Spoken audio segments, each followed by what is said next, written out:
Well, Beth, it's you and I right now. Oh, Okay. people are coming in. Yeah. It's always fun. Open the door and then The they'll. doors are open. I see Carol Hockman in the room. Carol, you can't see us because this is a webinar, but Right. we are super excited to have Beth with us, and we'll get going as more people come in the room. Hello, Erica. Hello, Cindy. Um, Sugar. Oh my gosh, it's so fun to see the names pop up All right, I'm gonna pop because it up so I can see. um, Okay. there's so many of you who I don't get to see often enough. And so welcome everybody who's joining us. We're gonna get started. We'll get started Yeah. in just a couple minutes. Yeah. Give a few minutes. It takes a few minutes for people to So while join. we're waiting, I'll do a few little accessory council updates in order of things that we have going on. If anybody is in Los Angeles, we are doing a networking breakfast tomorrow in Santa Monica, 8:30 to 10:30 with Comments Sold, which is a cool live streaming service. We probably have about 15, 20 people there that are going to be joining us. And it's just a great way to connect with fellow members. We will also be doing an in-person networking event in Austin, Texas on April 24th. So hopefully, if you are in or around Austin, you'll join us there.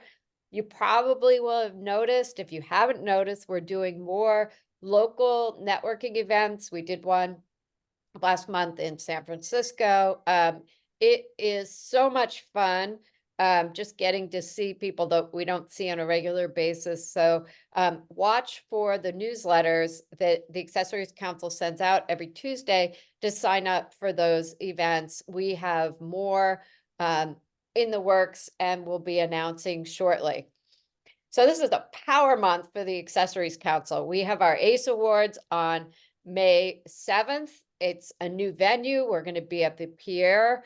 We have extraordinary list of honorees, fun night in order, an extended cocktail party for better networking. We have a silent auction. We haven't had one of those for, I think, in the history of ACE. We only did it one time, so that will be fun.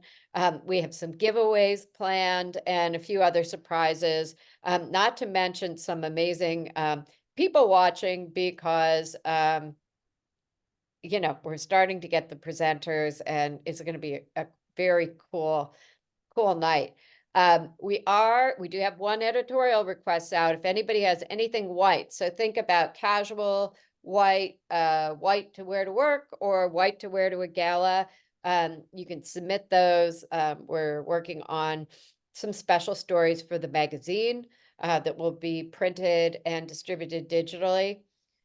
Speaking of magazines, in the last month, we have put out 3 issues. We did our Vision issue, which is all optical, our spring issue of AC Magazine, and then a special geographical issue for Nomad. They are all on our website. We hope you look at them. They are filled with amazing ideas, stories, information, trends, predictions. We're always looking for great ideas, so feel free to reach out with those.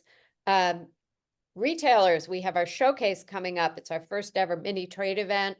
We are sold out, completely sold out. Now we are working on bringing in an amazing group of buyers, and I think it's going to be terrific. That is May 6th and May 7th. And let's see, what else are we working on? We have our holiday, we're sad but true. We're thinking of holiday already, as I'm sure many of you who develop product are. But our gift guide, our press event will be Christmas in July on July 25th. And if you'd like information on that, let us know. Today, though, I get to introduce board member, great friend of the council, Beth Goldstein from Circana, who has always a wealth of amazing information for us. Beth, thank you for joining and sharing. Now, if you have questions for Beth, you can put them into the chat. You can put them into the Q&A. And I will either try to interrupt and ask along the way, or we will get to your questions at the end of the presentation. Don't be shy. We have an expert with us, and I can't wait to hear what you have to say, Beth. You are on. All right. Well, thank you very much, Karen, for that intro, and kudos to you and team for all of these events and magazines and all of that you're putting out. I don't know how you get it all done, but a lot of exciting things going on. So as I'm babbling here, let me share my screen. Okay. And you'll just let me, I'm going to assume you can see the title slide. If not, please feel free to let me know. But so as Karen talked about, we're going to look at the state of retail and the accessories market today. If those of you who are not familiar with Circana, the name Circana was formed just a little over a year ago as NPD and IRI came together, both longtime market insights firms in various industries and categories. So now we are one big company called Circana. And so we've really got, a view into consumer spending across many different industries and categories. And so those are here. So we're capturing about $3.2 trillion in retail spend across these major industries. So, really the biggest addition has been the ability to see consumer spending in food, in household products, because as we know over the last year or so, that's where people have been spending a lot more money because prices, have really gone up there. So we're going to take a look at that. So here is a little bit about me. I'm not going to go through this in detail, but I would love to connect with you if we're not already. So please look me up on LinkedIn. I'm on Twitter or X as well. I have to admit I haven't been that active there lately as things, have sort of changed there. But I do know that is, it's still good for some things, particularly news and, the industry and in the world.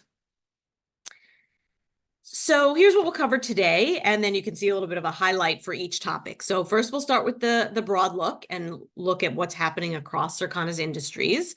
And what we'll see is that, it's been a very challenging time for retail, but consumers are definitely showing their willingness to spend in certain areas. And I think, that's where a lot of the fascinating insights come from.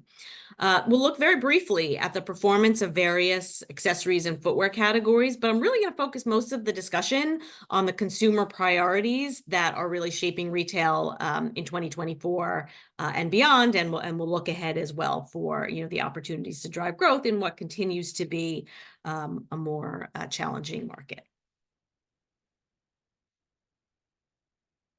All right, so let's look at the big picture. I know there's a lot here, and you might not be able to see every number or every description here.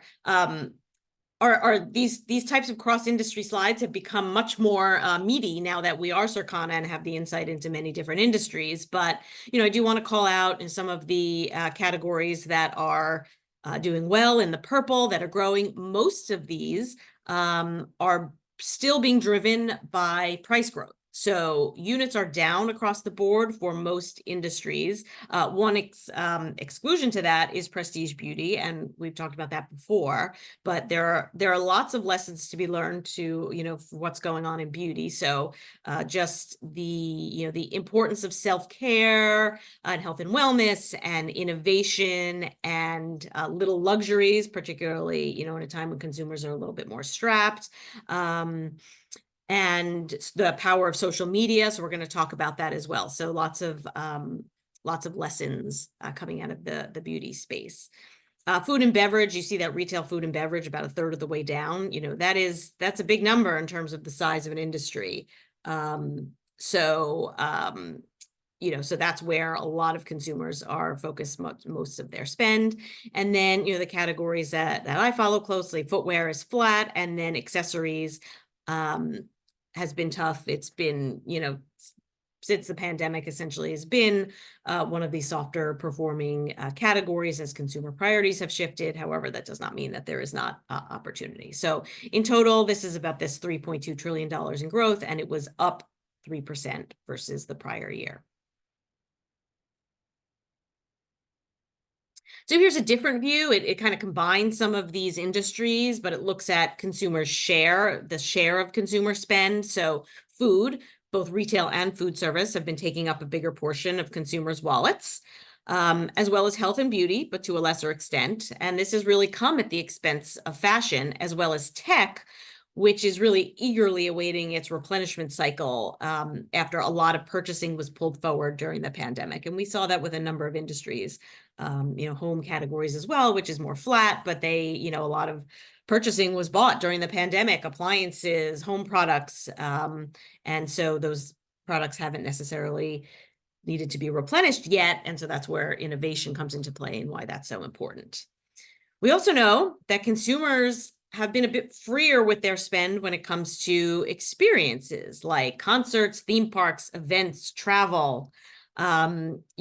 You're probably, finding this personally as well. The costs of those experiences have skyrocketed in price, but consumers are stretching here because it's a priority. And, it's being talked about. All of the major credit card CEOs talked about it during their recent earnings calls. And it's definitely one reason why the economy has been stronger than the retail numbers would suggest. So we'll talk a little bit more about travel later. And pricing. So what we see when we look at pricing across the major kind of category and industry groupings that we track, so retail, food and beverage, CPG, general merchandise, and then footwear and accessories, which roll up into general merchandise, across the board, price growth is slowing. So, but it's not declining, right? So we're not seeing deflation, we're seeing disinflation. So that's helpful, but prices, as you can see in these pink bars out the door, average prices in these areas are, quite a bit, 20 to 25 to even 40% higher than they were in 2019. So while it's good that there's been some relief from that inflation, consumers are still seeing that the prices of their everyday goods, like food and household items, are significantly more expensive than they were a few years ago. One positive sign is that early this year, wage growth finally surpassed inflation after being well behind that in 2022 and 2023. But it's a bit early to see if that sticks. I love this slide. Lots of different brands on here across gen merch, retail, food and beverage, and non-edible CPG, or, non-edible for, you've got pet food, so I guess it's edible, and also some, protein powder and stuff. So, but it's not human food. But I think we have a lot of lessons that we can see when we look at the top performing brands across retail for 2023. And these are the top growth brands. So the first column in each section is the top incremental growth, so dollar volume growth.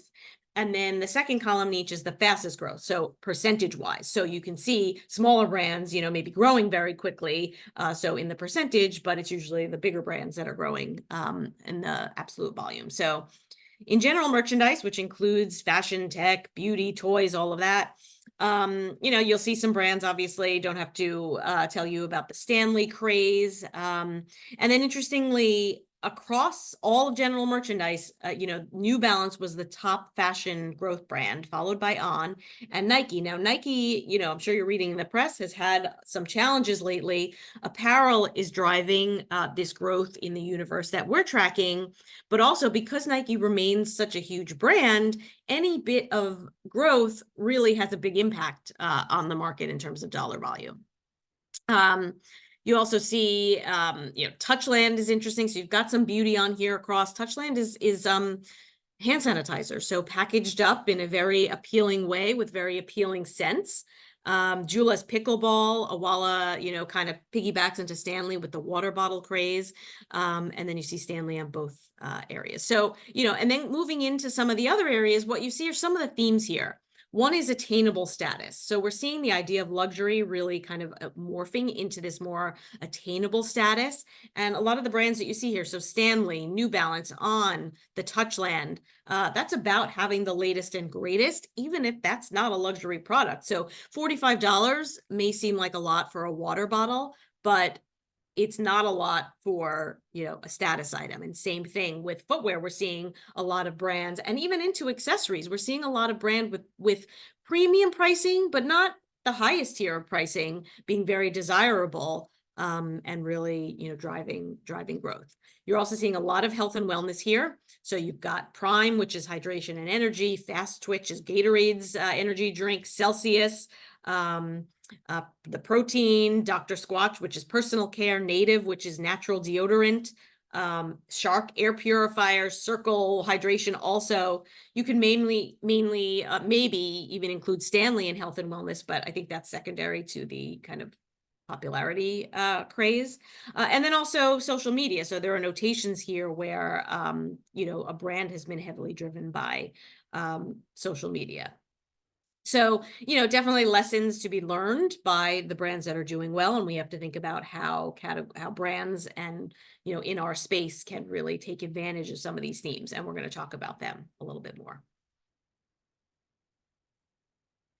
So I mentioned the shift in luxury, and this is across industries, kind of the luxury space in the colored bars versus you know, the remaining market in the gray bars. So across these categories, and we've had to define what that means across the industries. And, you know, in fashion, it's mostly the designer space.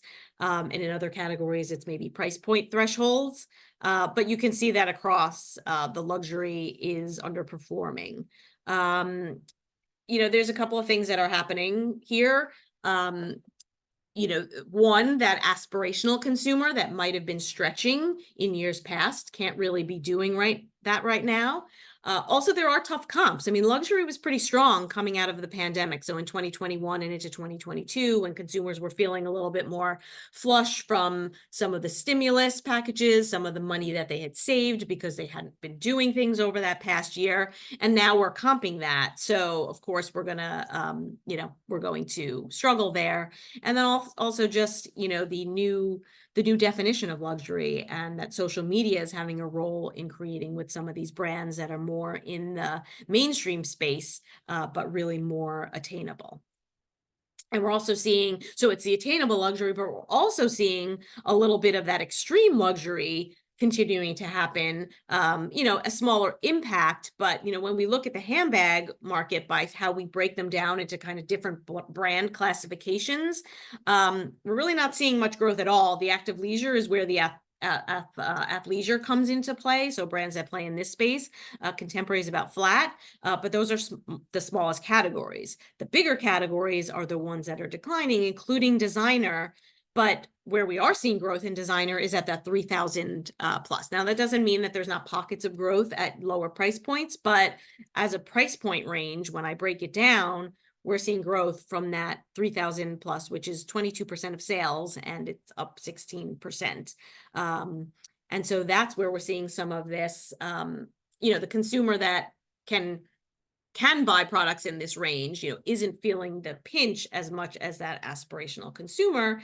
And we also then have the ties in with the trend of quiet luxury. So we can look at this by price point. We also see it by logo. So we're definitely seeing a little bit more minimalist trend happening, that if you know, you know, you know, and so we're looking at bags, designer bags with logos being down, designer bags without logos being up, and some of the growth brands in these spaces. But it's not all about designer. There are, you know, plenty of attainably priced brands out there, you know, offering the minimalism that, you know, consumers are gravitating to, as well.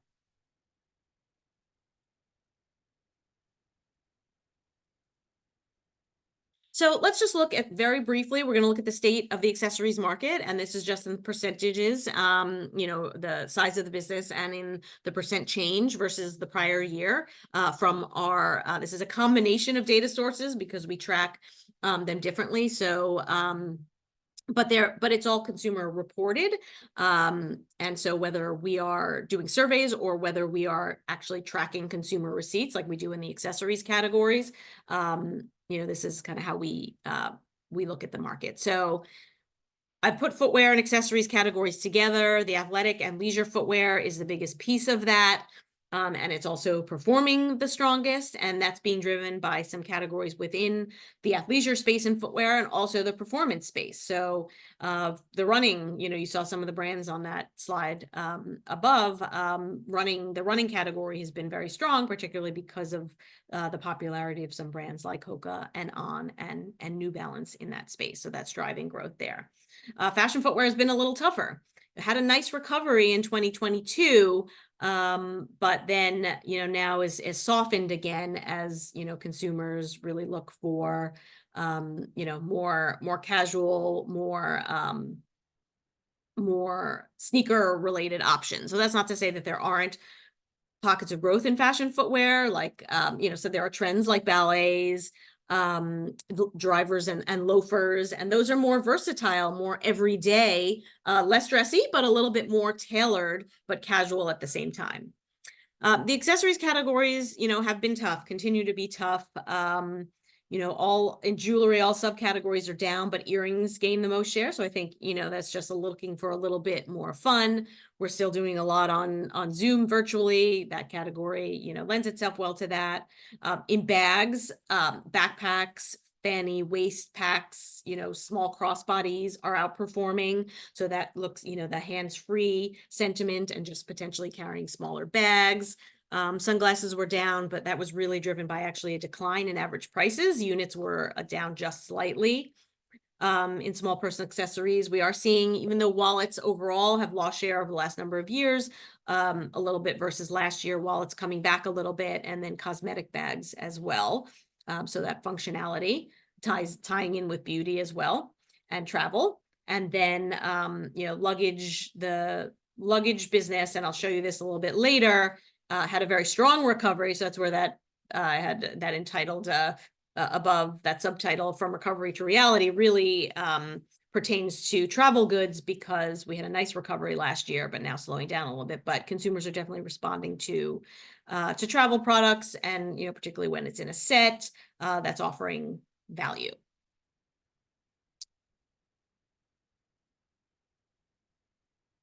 So let's move on and just talk about the consumer and, the priorities. Really what we have seen is that, consumers behavior shifted during the pandemic, shifted a little bit back as we came out of it, but really not all the way. So we have these new lifestyles and these new priorities that we've now seen over the last year or so, and that continues to impact what consumers are spending their money on, combined with the fact that we know, the macro environment is a little bit tough and wallets are stretched.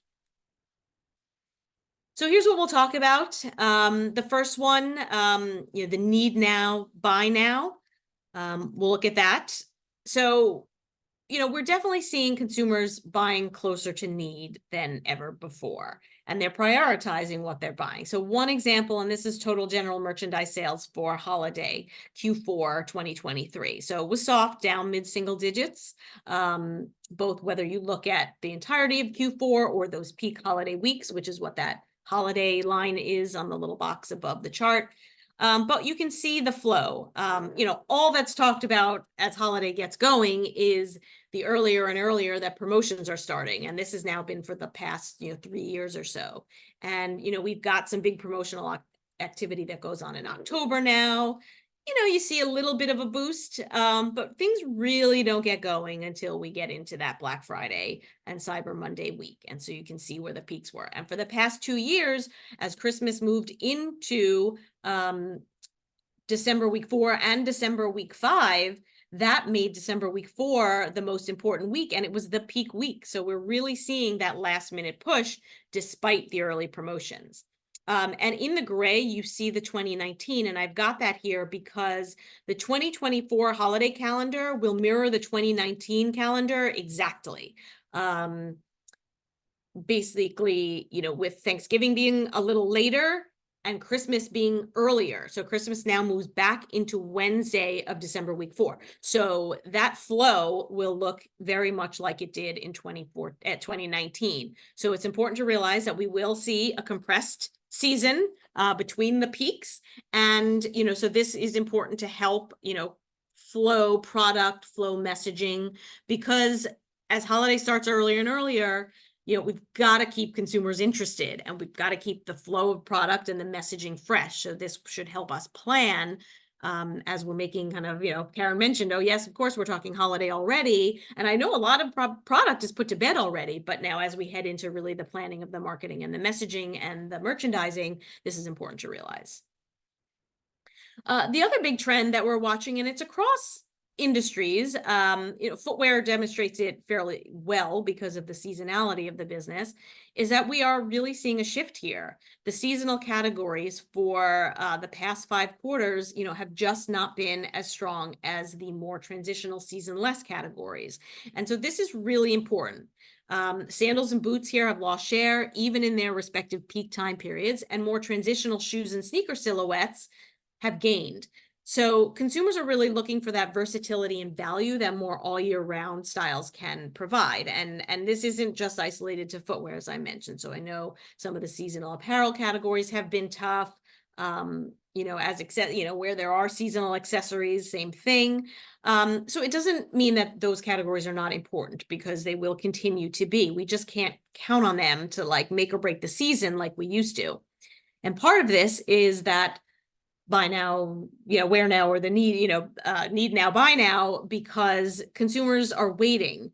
They're not buying well ahead of season. So if that opportunity doesn't arise, and of course it's tying into weather, where the weather has been more unpredictable and warmer in the fall and cooler in the spring, that opportunity then ends up being lost. So we just need to really understand and really plan product and innovation around, keeping the seasonal categories, but understanding that consumers are also looking and maybe prioritizing more versatile categories. And of course, social media is a big driver of need. So a lot of the things that you saw on that slide of the brands, that are doing well are, more discretionary items. So we're talking about consumers buying things that they need. Well, they're being convinced that certain brands or products or items, are fitting into that. And social media is a big driver of that. So we did some research on, of consumers purchasing as a result of social media. And we found that almost 2/3 of consumers made a purchase as a result of seeing something on social media. And of course, that's higher for younger consumers. Of those, where did they see it? Facebook is still the top. So 1/3 saw the particular item on Facebook, 1/4 on Instagram, and 17 on TikTok. But of course, the TikTok is much higher for younger consumers. And even though TikTok still lags behind the other platforms in usage, it's growing rapidly, and perhaps that it's the most influential.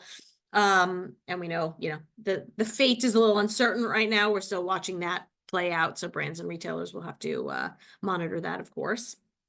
10% of those that bought an item after seeing it on social bought it right off a link. So not surprisingly, social media platforms are really working on developing their purchasing capabilities. So this is likely to climb. And even if they didn't buy it directly off that link, 40% said they bought it online. So social media, is going to be a big driver of online purchasing, but it can influence in-store purchasing as well. And then just to bring it home here, the highest of those 64 that purchased, almost 40% bought apparel, 1/4 bought footwear, almost 20% bought jewelry, and just more than 1 in 5 bought, a handbag. So it really does show how influential social media can be. And trends that go viral, turn nice to haves or things that might seem a little bit silly into these must-haves. Obviously, the Stanley craze, and this is just, you see this image here as example of, crowds rushing the Target displays after they were restocked. But, social media really drove the Stanley Quencher to reach 800 million buyers last year, which was up over 300% versus the prior year. And then more recently, this $2.99 Trader Joe's mini tote bag has gone viral. People have to have it. It's sold out, being found on eBay with all sorts of price points. And this is a little bit outside of maybe our space in this, on this call, but it pertains because if consumers are so crazy over this $3.99. They have to get their hands on this $2.99 bag. Then that's taking mind share and excitement away from other products. And, you know, then we're seeing accessories for the accessories. I mean, for Valentine's Day, I bought my daughter accessories for her Stanley. You know, and Stanley's now launching a collection of bags, you know, whether they're coolers or to hold the Stanley, kind of like that Crocs model with collaborations and accessories. And social media is driving sales of certain items, but it's also driving the dupe culture. So this is kind of a fascinating thing. We've actually just done a little bit more research on this, and we're developing a report, but we did find that 1/3 of consumers that purchase fashion or beauty products have purchased a dupe product and would do so again. So it's a really interesting for an industry that's very brand driven, that there's this subculture that rewards fakes or cheaper alternatives. And it's really about the pride of spending less, getting the same, or the, you know, what's perceived to be the same item for less. It's nothing new, but the perception of this has turned, you know, more positive. And it's less about an exact knockoff that you might find, you know, on the street of a designer product with a fake logo. It's more about, you know, products that are just very similar, or, you know, offer the same style. So this is something that in the industry we need to be watching out for. And it's not just on the highest end product. I mean, there's designer dupes out there, but, you know, the examples I'm showing you are really, you know, more of the, you know, mainstream, more attainable. I mean, there's dupes out there for the Lululemon belt bag, tons of them. And then just the ideas of turning, you know, making things be must-have. So that idea of novelty and tapping into that emotional aspect. And that's where a lot of brands have seen success in our space. So, I mean, these were just some fun examples from handbags. And of course, but, you know, the idea of novelty and tapping into consumers' emotion, you know, plays very well across other accessories categories, you know, like jewelry in particular, but also the idea of relevance, speaking to the consumer in a different way. These are just some examples here of candles that I've seen in stores that I think the beauty industry now is, you know, or the home beauty, where this is kind of in the middle, is doing a really great job of tapping into consumers and making things relevant. Like, oh yeah, you know, I'm the fun uncle, or I'd love to go for a joyride, or I love the beach. So instead of just saying what ingredients are in there, you know, and saying what the scents are, and maybe people wouldn't really relate to that as well, they're turning this into, you know, an experiential type of thing. And I think that's really interesting. And we have to think about how we can do that more in our industry. And then personalization. I mean, Crocs is the best example of this in my book. I mean, the Jibbitz thing, you know, it's just brilliant. It just allows for continued personalization. You know, other brands are kind of tapping into this kind of idea as well. So just, you know, things to think about here, and turning kind of, you know, how do we, you know, in this era of need now, buy now, how do we make things seem like need? Convenience, a big factor. You know, the retail landscape has changed. We know department stores are struggling. Other types of, you know, in-person retail, you know, continue to struggle. Not to say that it's going away or that it's not important, but, you know, we continue to see the importance of e-commerce. You know, this chart is fascinating. This is across industries. I'll pop up, you know, footwear and accessories here, just highlight them. This has looked the same since 2020. So we saw an initial spike in e-commerce in pretty much all of these industries. It came back down, leveled out after the initial, you know, second quarter of 2020, and has pretty much stayed there, just kind of maybe growing, losing a point, 2 points across the board. So it's kind of, it is a new level. We haven't lost that growth that we have seen, you know, that we saw during the pandemic across e-commerce. And a lot of this is being driven by e-commerce pure play, which is Amazon, and the marketplace, third party. This is showing you the percentage of total online sales that are being done by marketplace. So, and it's really quite high in some categories, particularly in home, and it's kind of in the middle in accessories, about 40%, and for footwear, it's about half that at 20%. But it's growing in all areas. And Amazon is the #1 volume retailer for both accessories and footwear. And in accessories, almost 85% of sales are coming from third party. Now that's down a point and a half from last year, but it's so high, you know, and it may, the decline may reflect some brands moving and trying to partner more with Amazon as first party.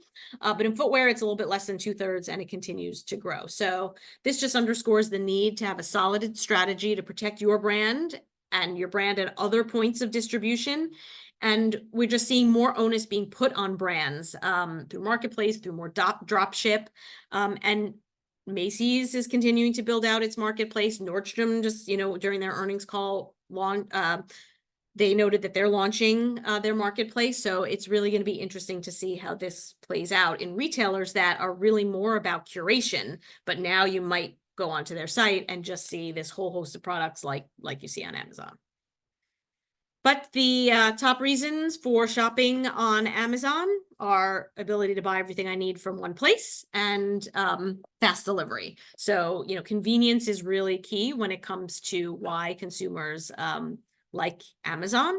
And we're seeing convenience play out in other ways as well, in other areas. Like for holiday, these were just some questions that we asked.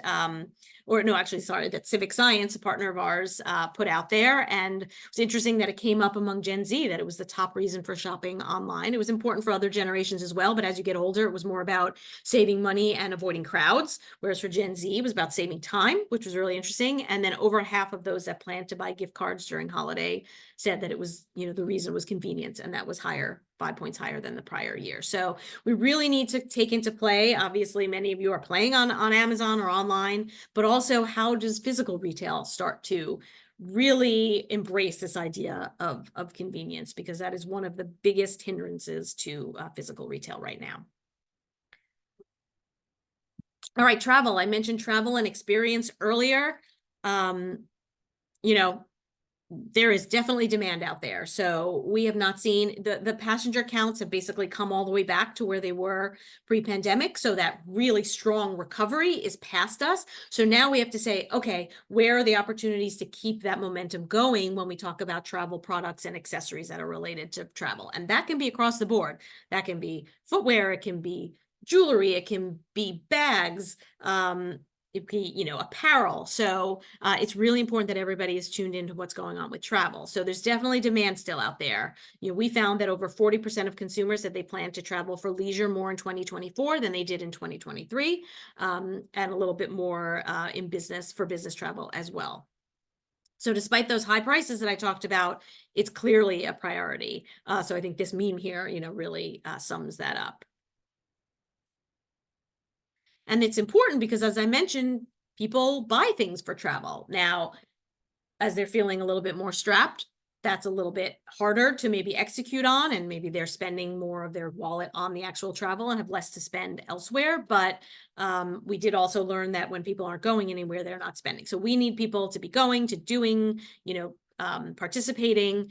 And so that's how we can then message the need to have products. And I don't know about any of you, but I'm like totally hooked on videos and on TikTok that, packing videos, luggage and bag review videos. And I recently went to the travel goods show, and one of the trends that emerged there was that carry-on suitcases are getting a bit smaller, to ensure that carry-on is really a carry-on, with all the craziness and people trying to get all their luggage on the plane and not wanting to check, you don't want to end up having to check your bag. So maybe a smaller carry-on suitcase being paired with a personal item that has a lot of organization.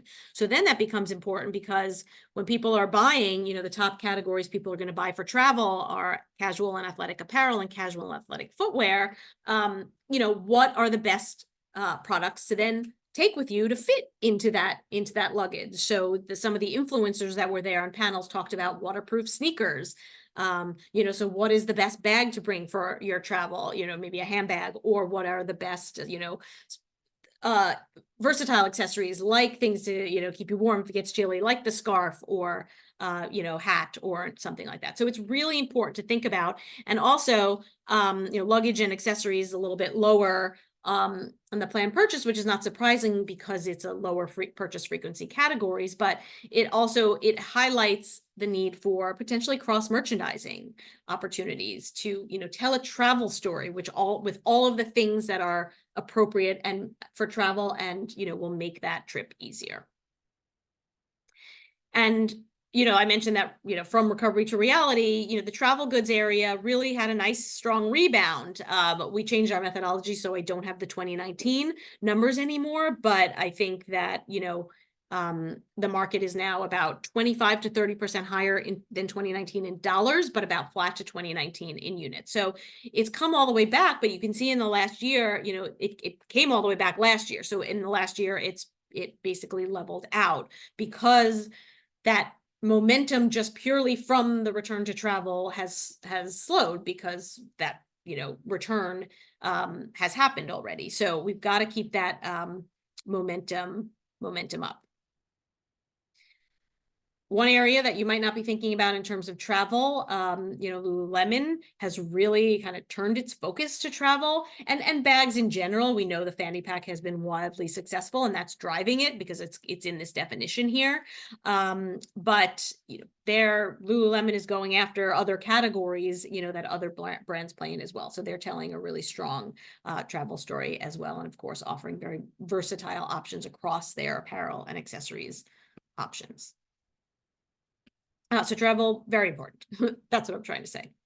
Okay, a couple more topics before we wrap up. Well-being.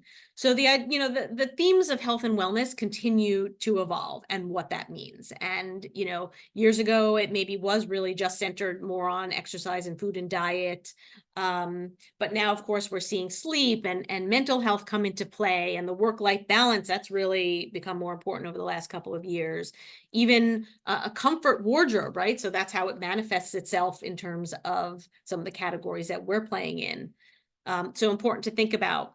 Of course, fitness activities. We ask consumers, what they're planning to engage in. So walking is certainly a hot activity, and brands have been, really trying to capture that momentum as well. So you see running. I talked about that a little earlier. And, a lot of the success in the running category has been for casual everyday use in addition to the performance use. A lot of this has slowed down a little bit, like hiking. Definitely we're seeing less participation than we did at the height of the pandemic, but still outdoor activities still important. Pickleball was something that we added to our survey this year. So about 7% plan to engage in pickleball in the next 6 months, but that's higher for higher income consumers, not surprisingly. And pickleball and tennis has really been driving footwear sales in terms of the tennis and pickleball footwear category and the inspired by category, so which is much bigger. So, sports are important as, health and wellness and entertainment activities, but also in terms of driving fashion as well. And we will talk about this. This is something that Civic Science, a poll that they did about sports leagues, as that was really coming back into play this year after some disruption from the pandemic. But just less than 10% of adults say they're currently playing in a recreational league, but just over 10% said they plan to. And tennis and pickleball is number one there, followed by baseball, softball, kickball, and then a couple of other basketball sports and bowling. So this is interesting to just know what, people are interested in participating in, and the reasons are really interesting. So personal enjoyment and fun, health and fitness is number 2, social interaction being number 3, and then stress relief and relaxation. So participating in sports for more than just exercise reasons. And of course, the interest in well-being and sports and fitness activities and social interaction and all of that leads into the fashion, the interest in fashion as well, because the two really, sports and fitness and fashion, these concepts have become fairly indistinguishable from each other over the last few years. And you can see just some examples there of course, we have all known athletic brands to partner with athletes, but we're starting to see more fashion and beauty brands partner with athletes as well. And this is now really ramping up in the women's space as well, which is really exciting in terms of, women's college basketball and women's, the WNBA. And then, of course, the, cream of the crop here is LVMH's sponsorship between fashion and of the Paris Olympic Games and Paralympic Games. So that was really the bridge between fashion and sports.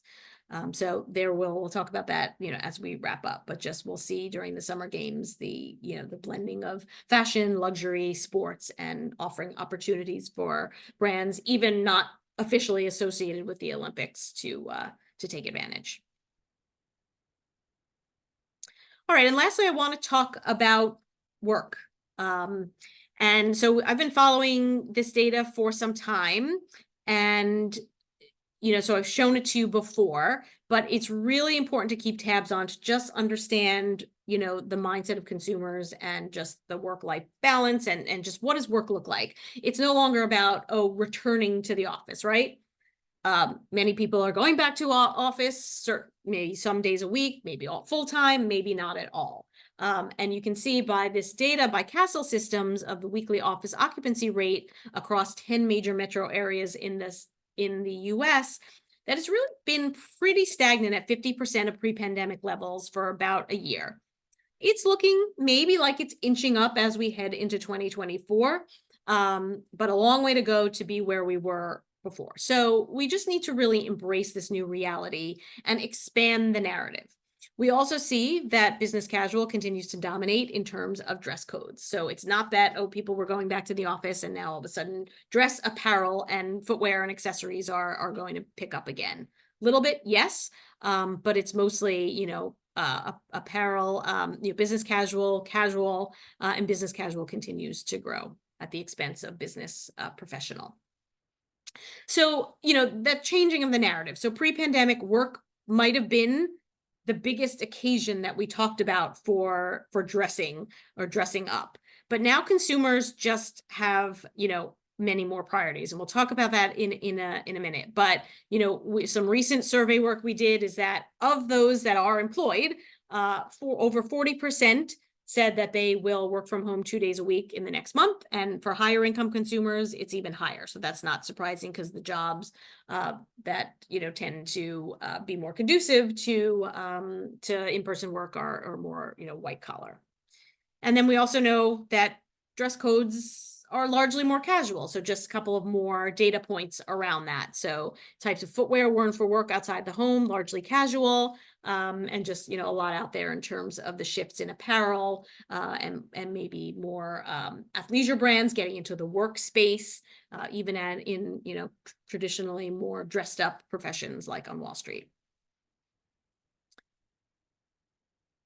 And so, expanding that narrative beyond just work. So work is important. I don't want to discount that, but we have to just understand what consumers are looking for. And they may be looking for more versatility in the things that they're wearing to work. Because they're also running around doing all these other things, maybe many in the same day, right? And that kind of changed with the last couple of years of life, working, but also needing to run around and get the kids and shuttle them around and, have meetings in more, at a coffee shop instead of an office and things like that. So they're thinking about what they're doing, when they're doing it. And so that's why the timing is so important, and tapping into all of these life moments is very important. So, these days, errands or commuting can feel like a sport, right? How do we message that? Lots of holidays out there, not just the big ones. So, I got lots of emails yesterday around the eclipse. Is that generating a lot of, people to get out and go buy accessories and footwear or apparel? I'm not sure, but, it's just tapping into that relevance of what people are thinking about. Just in sports activities and travel and entertainment, because of social media, we're seeing everything that everybody's wearing behind the scenes, not only on the field. And then, weather is obviously a big one. So today in New York, it's going to hit 75 degrees. Won't stay there. We know that. But now we might start thinking about spring attire. We weren't, back in the freezing colds and rainy March. So we just have to understand, back to school is another example. It's not, back to school isn't synonymous with the fall season anymore. It's about, what do I need for back to school? What do I need to get my kids ready to go? And then I'll worry about fall when the weather gets cooler, in a month or two. All right, so just looking ahead, consumers still facing a number of macro challenges, but there are both tailwinds and headwinds. So on the positive side, the job market is still pretty good. Inflation's not gone, but it continues to recede. interest rates have come down. They've been a little sticky lately, but there is that expectation that later this year they will start to come down. So all this may release some of the pressure on consumers' wallets and incentivize them to spend. On the headwind side, like I showed you, consumers are still seeing that the prices of their everyday goods are very high compared to a few years ago. Student loan payments are back, so that's, an extra pressure. Consumer debt is mounting, particularly after holiday. And then we know those savings rates from the pandemic has depleted. And then perhaps a little bit more, harder to measure is that we are in an election year, and this is likely to be a doozy no matter, what side you're on. And so that is just always creating a distraction and uncertainty with consumers. So what we're going to need to do this year in a market that is expected to remain soft is work hard to create that demand. So tapping into consumers' emotions and being relevant with your messaging, having a really solid social media strategy, jumping on trends quickly if they're relevant for your brand, because we know that trends happen and come and go faster than ever. How do you tap into that idea of new luxury? Doesn't have to be designer goods. Consumers want premium, but they want it at value. They want value, but they want it, premium product. So how do we make that come true? That versatility, all year round use, multiple uses, creating value, tapping into the calendar. What is that consumer thinking about right now? In June, not thinking about back to school, thinking about summer activities. And then just tapping into the cultural events that are out there. We are seeing sports, luxury, fashion blend like we've never seen it before. So where do your brands, come into play there and take advantage? So I hope that gave you some things to think about. Thank you very much. If you have any questions, you can reach out to me directly. Also, Dan on our team is always willing to take inquiries, or you can reach out to Karen as well. Yeah. So I hope that was valuable. I will stop sharing. Thank you.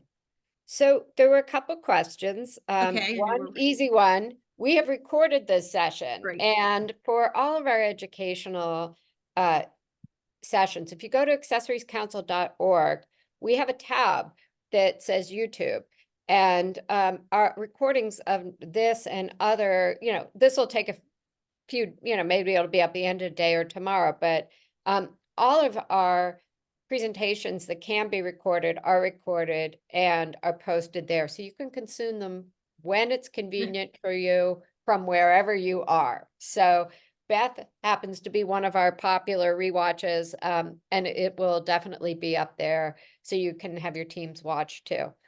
There was a question early on about if you have any information on return rates with all of the selling online, buying, shopping online. Return rates in our categories have always been, an Achilles heel. Wondering what information you might have on that. Yeah, I mean, they're high, and we've seen numbers anywhere from 20 to 40%, depending on the industry or category. So yes, I know brands and retailers are doing a lot of things to try to mitigate returns at this point. Styling tools, newer sizing tools, AI will be a big thing that is coming into play. Karen, you're the new expert on that, I know, in general. But so it's definitely a challenge, and actually retailers now have started to tighten the rules on returns to maybe get consumers to really focus on just buying what they're sure they want. Recently, anecdote, my mom bought my husband a birthday present much earlier than normal because she saw something, but then didn't realize that it would have had to be returned so soon. So she had to give him the present, a month earlier than his birthday so that she could take it back, which it turns out she has to do.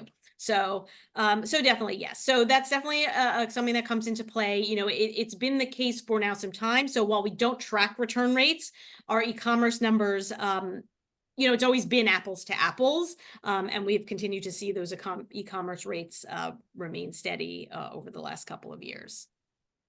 Yeah, we do a lot of work with the Fashion Service Network, which is a group that is, the back end, the operational side of the business. And there's not a meeting where the return rates and the question of, the inventory that's piling up that comes back piecemeal, some resaleable, some not, is an ongoing discussion from everyone from warehousing to finance people. So definitely, it's a great question, something to watch and be aware of.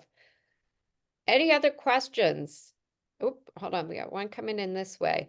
Okay, how have the facets of perceived value changed as companies begin to focus more on ESG areas? Also, by extension, how are you seeing customer preferences change or not with regard to sustainability and traceability? What do you foresee in those areas? Great question, Lady Ann. Thank you. Yeah, so this is always a fascinating topic, and we've done some survey work, and we do track some things within the sales data that comes in terms of products made with recycled materials and all that. So we see it starting, we see that continuing to increase.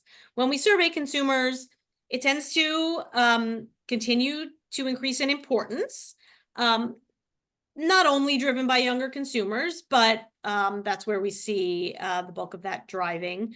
When it comes to willingness to pay more, you see less enthusiasm. But consumers are becoming more educated in terms of the impact of fashion and the environment. And so, what's tough is that it's hard to prove the ROI efforts right now. But I think at some point, in the future, those that are not playing in this space, are going to be challenged because, as an industry, we're going to have to certainly make some changes. So, but consumers are interested in all aspects of sustainability. So, it's not only about the materials, it's about products that are long lasting. So that's interesting because consumers are starting to understand that this is tough for us as an industry that are trying to make sales numbers, but consuming less is really the only way. We see brands continuing to release repair options, recycling options, resale options. So resale is still a growing area. And a lot of brands are still kind of throwing spaghetti against the wall to try and find out what sticks and what works. But I've noticed that lately, that the questions are being added. I did read something about how it really wasn't a topic that came up during the most recent earnings season. And I think, unfortunately, it gets the back seat when there are other issues like just the overall challenged retail environment and many companies, seeing declining sales and earnings growth. So, it's definitely a tough one, but it's important. And, we need to keep moving forward with efforts, or else, we'll have challenge in the future. Great. Another question. It says, when you say convenience is the number 2 consideration, can you be more specific of what type of convenience or convenience product? I don't know that it was a number 2 anywhere that I showed, but convenience is just the idea of being able to convenience means different things to different people. So the idea, whether that's like, I can get in and out quickly, I can have something shipped directly to me, I can make easy returns or exchanges because that omni-channel experience. So I think it means a lot of things, and so we're just kind of talking to brands about needing to tap into that. So Beth, if someone wants to get in touch with you, how would we do that? Well, so you can certainly email me directly at beth.goldstein@circana.com. Please connect with me on LinkedIn, and then, can always message me, or you can go through Karen. Excellent. Well, obviously, always happy to connect you with Beth. Hope to see everybody. We have so many things coming up. If you're in Los Angeles area, I will be out at Comment Soul tomorrow morning, hoping to see everybody. And at ACE and at the showcase, and we have a few other things to pop in between now and then. So Beth, thank you so much. Always insightful. And, I really appreciate your time and thought that you put into these. They're great presentations. Thank you. Thanks for everybody for joining. Thanks everybody for Appreciate it. joining us. Talk to you soon. Bye-bye. Bye.